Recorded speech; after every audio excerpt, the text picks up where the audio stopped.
بات یہ ہے کہ خود اپنی رہنمائی آپ کرنا یہ مشکل ہے. جب تک رہنما شامل نہ ہو اس خوشنودی میں جو آپ حاصل کر رہے ہو، یہ راستے میں رک جاتی ہے. آپ آتے میں جس نے آپ کو کہا درود تاج پڑھنے کا، اس کے نام کا پڑھتے جاؤ. اپنے لیے نہ رونا شروع کر دو. جس کی خوشنودی کے لیے آپ پڑھ رہے ہو بس اسی کی خوشنودی کے لیے پڑھتے جاؤ. آپ بات میں نا، آپ اپنی خوشنودی کے لیے پڑھنا شروع ہو گئے تو اس کی ذمہ داری آپ کی اپنی ہوگی.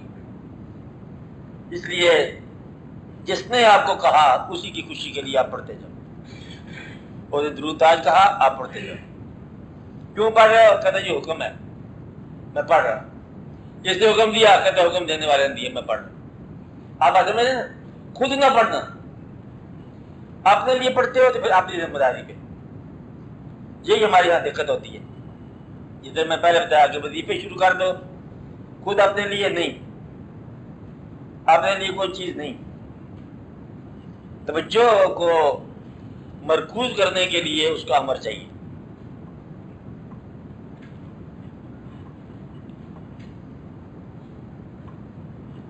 دیکھو زندگی میں تھوڑے سے واقعات ہیں.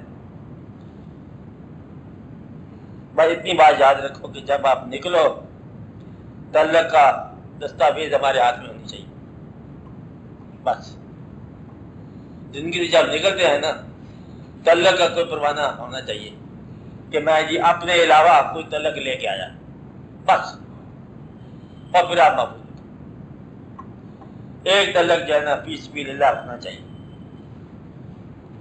یہاں سے نکلتے وقت پروانہ ہے خیال، بس وہی پروانہ راداری ہے.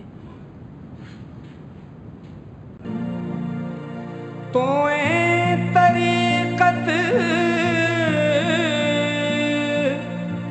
آپ شریعت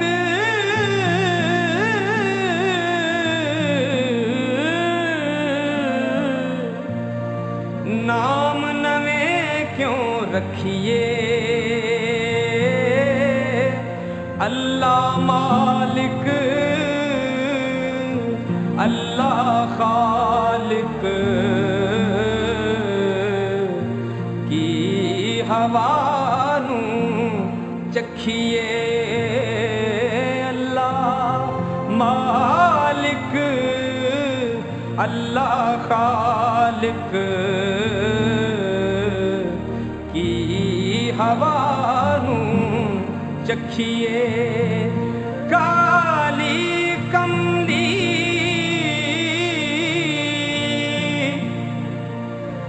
والا مالک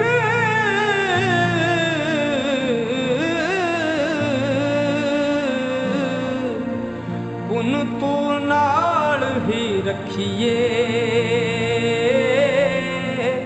واصف یار شہید نمازی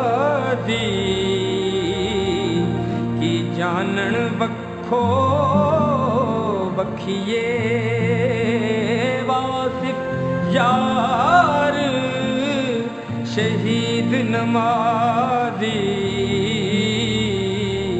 کی جانن وکھو وکھیے.